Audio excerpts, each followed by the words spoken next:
بسم اللہ الرحمن الرحیم۔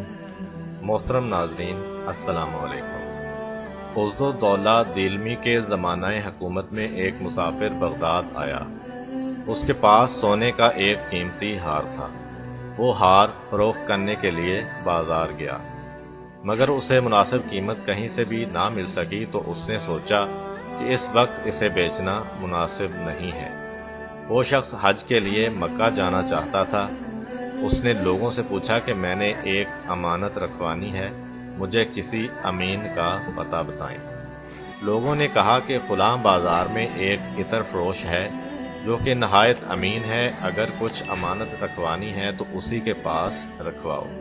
لوگوں کی باتیں سن کر مسافر اس عطر فروش کے پاس گیا اور اس سے کہا کہ میں سونے کا یہ ہار آپ کے پاس بطور امانت رکھنا چاہتا ہوں، اور حج بیت اللہ سے فارغ ہونے کے بعد اپنی امانت واپس لے لوں گا۔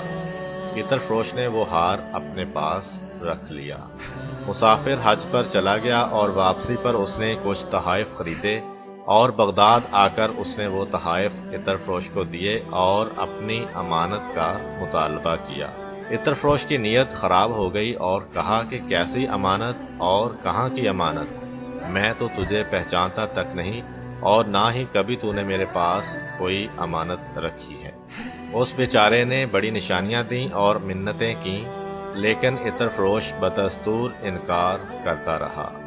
وہ شہر کے چند معززین سے ملا اور عطر فروش کی خیانت کی شکایت کی تو سب لوگوں نے اسے جھوٹا قرار دیا اور عطر فروش کو سچا کہا۔ غرض یہ کہ پورے بغداد میں کسی نے بھی اس کی حمایت نہ کی۔ مجبور ہو کر اس نے عز الدولہ کے نام درخواست لکھی، جس میں اس نے عطر فروش کی خیانت کی شکایت کی اور اس نے اپنے لیے داد رسی کی درخواست کی۔ عز الدولہ دیلمی نے اسے لکھا کہ تم 3 دن تک روزانہ اس کی دکان پر جاؤ اور چوتھے روز میں وہاں سے لشکر لے کر گزروں گا اور تم سے اس دکان پر ملاقات کروں گا۔ لوٹا ہوا مسافر 3 دن تک عطر فروش کی دکان پر جاتا رہا، لیکن ہر دفعہ عطر فروش اسے پہچاننے سے انکار کر دیتا تھا۔ چوتھے دن وہ عطر فروش کی دکان پر بیٹھا تھا کہ عز الدولہ اپنے لاؤ لشکر سمیت وہاں سے گزرا اور اسے دیکھ کر رک گیا اور شکوہ کرنے لگا کہ مجھے افسوس ہے کہ آپ بغداد آئے ہوئے ہیں، لیکن آپ نے مجھ سے ملاقات تک نہیں کی، جبکہ میں آپ کو دل میں ہمیشہ یاد کرتا ہوں۔ آپ ہم پر ایسا ظلم تو نہ کریں۔ مسافر نے کہا کہ میں ذرا مصروف تھا لہذا ملاقات نہ کر سکا۔ چند دنوں کے اندر فارغ ہو کر آپ سے ملنے آؤں گا اور آپ کے تمام گلے شکوے دور کر دوں گا۔ عطر فروش یہ سب کچھ سنتا رہا اور حیران ہوا کہ یہ شخص عز الدولہ کا قریبی دوست ہے، جبکہ میں اسے کئی مرتبہ اپنی دکان سے دھتکار چکا ہوں۔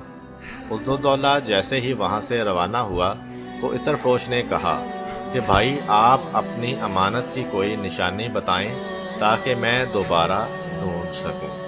مسافر نے ہار کی نشانی بتائی تو تھوڑی دیر کے بعد وہ ہار لے کر آیا اور کہا کہ آپ یقین کریں کہ میں بددیانت نہیں ہوں، مگر آپ کی امانت میرے ذہن سے اتر چکی تھی۔ مسافر نے ہار لیا اور سیدھا عز الدولہ کے پاس چلا گیا، اسے تمام ماجرا سنایا۔ عز الدولہ نے بددیانت عطر فروش کی گرفتاری کا حکم دیا۔ جب وہ گرفتار ہو کر آیا تو عز الدولہ نے وہ ہار اس کی گردن میں ڈالا اور حکم دیا کہ اسے سر عام پھانسی دی جائے۔ چنانچہ اس بددیانت کو بغداد کے مرکزی چوراہے پر پھانسی دی گئی اور 3 دن تک وہ سونے کا ہار بھی اس کی گردن میں آویزاں رہا۔ چوتھے دن وہ ہار اس کی گردن سے اتار کر مسافر کے حوالے کیا اور کہا کہ امانت دار بددیانت نہیں ہوتا، لیکن بعض اوقات لوگ اپنی نادانی کی وجہ سے بددیانت کو امانت دار تصور کر لیتے ہیں۔